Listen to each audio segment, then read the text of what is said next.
Election commission और BJP है मिली हुई है आपस में, और जब आपस में मिल जाते हैं तो वहां ना कहीं प्रोग्रामिंग हो सकती है। पूरे देश को प्रोग्राम कर रहे हैं, पूरे देश की जनता को लूट रहे हैं, उनकी वोटों को लूटने का काम कर रहे हैं। ये सरासर गलत है। ईवीएम बंद होनी चाहिए और ईवीएम बंद होकर यहाँ पर लोगों के अकॉर्डिंग चुनाव होना चाहिए। सर, बस को खड़ा कर दिया गया है, सामने बस को खड़ा कर दिया।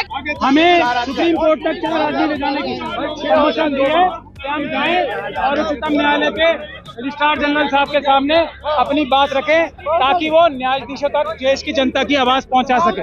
उस दिन तो डिटेन करके सबको लेकर के गए थे। आज ये कह करके कि 4 कोई भी वकील हमारे साथ चलें और हम चीफ जस्टिस के यहाँ आपको लेकर के चलते हैं, बाकी लोग यहीं पर रुके। तो हमने 4 साथियों को भेज दिया, लेकिन जैसे ही उन्होंने गाड़ी में बैठाया, गाड़ी सुप्रीम कोर्ट पे ना ले जा करके वो सीधे मंदिर मार्ग थाने पे ले गए। हमारे पास टेलीफोन आया। पुलिस जो करना चाहती है कर ले, वो यही करेगी ना, छल कपट करेगी, झूठ बोल के ले जाएगी, थाने में बिठा लेगी, अरेस्ट कर लेगी। मैं कहता हूँ मुकदमा दर्ज करके हमें जेल में डाल दो, लेकिन हम ना डरेंगे ना झुकेंगे। हम बैलेट पेपर वापस ला हमें सुप्रीम कोर्ट तक 4 आदमी ले जाने की परमिशन दी है कि हम जाएं और उच्चतम न्यायालय के रजिस्ट्रार जनरल साहब के सामने अपनी बात रखें, ताकि वो न्यायाधीशों तक देश की जनता की आवाज पहुंचा सके। आज यह दूसरी बड़ी विक्ट्री हुई है।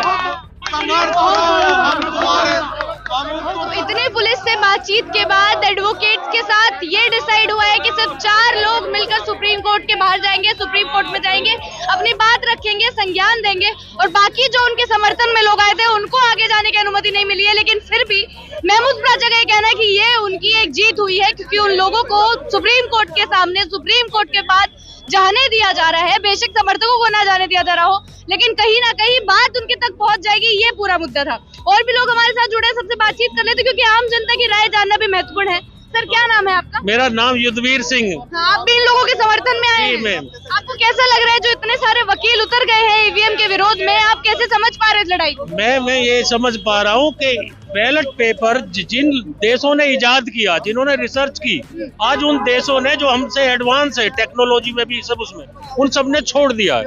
बैलेट से चुनाव हो रहे हैं और एक ही मांग है कि बैलेट से चुनाव होने चाहिए, और बैलेट से अगर चुनाव हो जाए तो उसमें परेशानी क्या है? जनता साथ में है क्या? सिर्फ वकील सड़कों पर है, जनता साथ में नहीं है? जनता बिल्कुल साथ में है।